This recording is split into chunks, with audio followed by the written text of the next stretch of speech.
Today's lesson is titled Ratios. Please write the following definition down in your notebook. Ratio. A ratio is a way to describe a relationship between numbers. You don't need to write down the example, but please follow along. For example, if there are 13 boys and 15 girls in a classroom, the ratio of boys to girls is written as 13 to 15. Ratios can be written in several forms. Each of these forms is a way to write the boy to girl ratio. So we can write it with the number 2, 13 to 15 here. We can write it with a colon, 13 to 15 here. Or you can write it with a fraction bar, 13 to 15. Remembering that all three ways are pronounced 13 to 15. Some other things you have to remember when working with ratios is that you always write the numbers in order that they occur in the sentence. So for example, we have boys 13, girls 15. That's why we have it as 13 to 15. Something else you want to remember is always write your ratios in simplest form, much the same way that we reduce a fraction. And lastly, and most importantly, if your ratio looks like an improper fraction, that's okay. We never convert ratios into mixed numbers. We leave them just as they are. Let's take a look at sample 1. Example number 1. A team lost 3 games and won 7 games. What is the team's won-lost ratio? A good technique to use is a ratio box. And a ratio box has 3 parts to it. It has one of the things you're looking at, which would be lost, games won, and it also has the total down here. So for this example, we have 3 games lost, 7 games won, and we have a total of 10 games. And although we don't need this information now, it's important to understand how it's set up, because later on you can use this ratio box to solve different types of problems. So back to the example here. We want the won-lost ratio. Pay careful attention to the question. And we have 7 games won to 3 games lost. Okay, example number 2.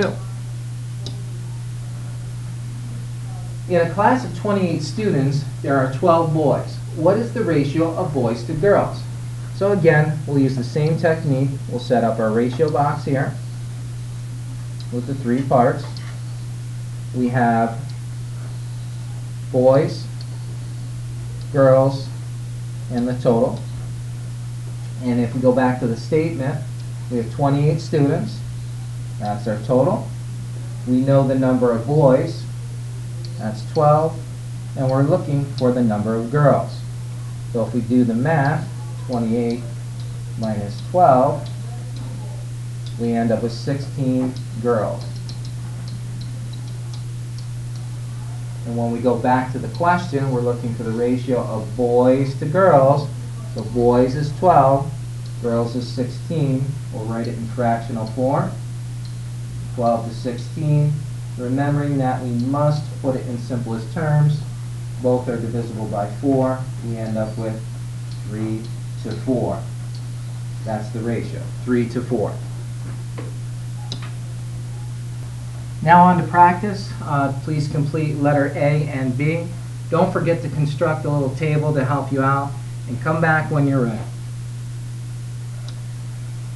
All right, let's take a look at letter A. What is the ratio of soccer balls to footballs in a gym that has 18 soccer balls and 12 footballs?